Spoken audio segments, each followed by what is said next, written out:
안녕하세요. 당뇨 극복을 돕는 한의사 박은영입니다.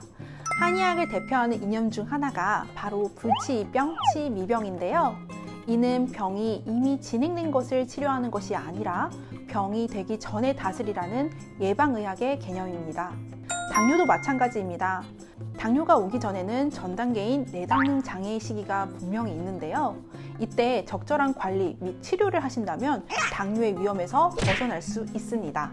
내당능 장애 시기에 관리해야 하는 부분이 사람마다 다 다르겠지만 특히 가만히 있어도 혈당이 오를 수 있는 요인을 잘 관리해야 당뇨에 걸리지 않을 수 있는데요. 어떤 내용인지 함께 살펴볼까요?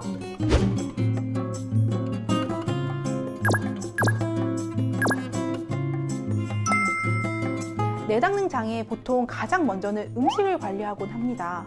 내 스스로가 음식을 많이 먹거나 혹은 달게 먹었기 때문에 혈당이 높아진다고 생각하시는데요. 다음 원인은 그동안 나의 운동량이 적어서 혈당이 높아지는가 보다 라고 생각하시는 분들이 참 많았습니다.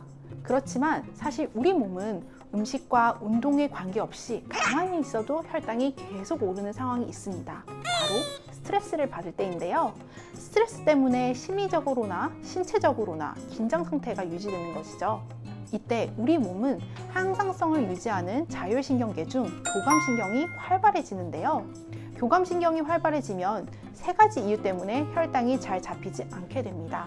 첫째, 교감신경은 췌장의 베타세포에 작용을 하여 인슐린 분비를 억제하고요.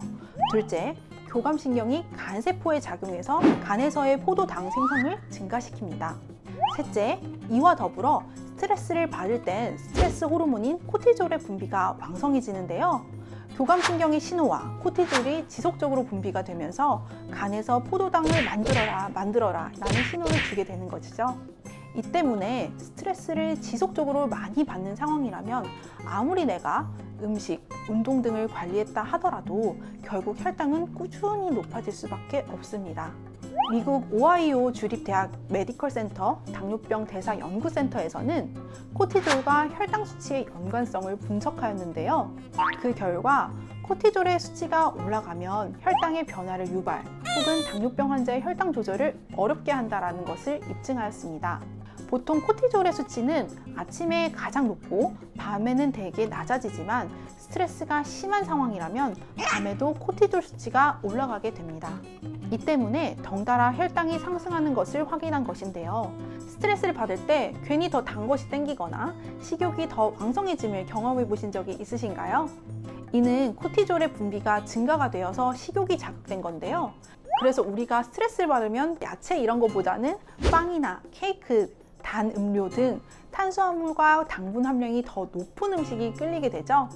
내가 단 것을 더 많이 찾게 된다는 건 사실 그만큼 스트레스가 심한 상황이라고도 생각해 볼 수 있습니다.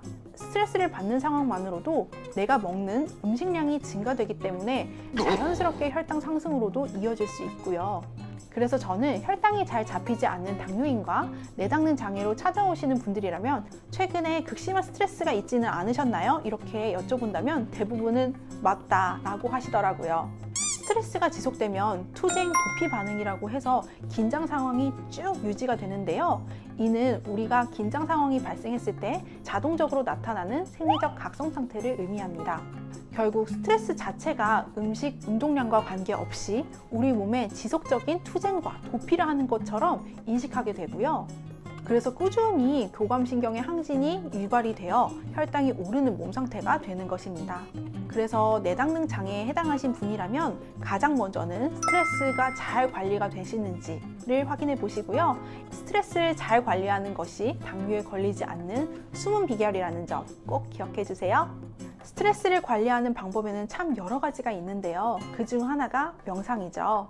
당뇨스쿨의 채널에는 당뇨인들에게 추천하는 명상 영상이 참 많이 업로드가 되어 있어요. 따라하고 싶은 명상을 골라서 실천해 보시면 좋겠습니다.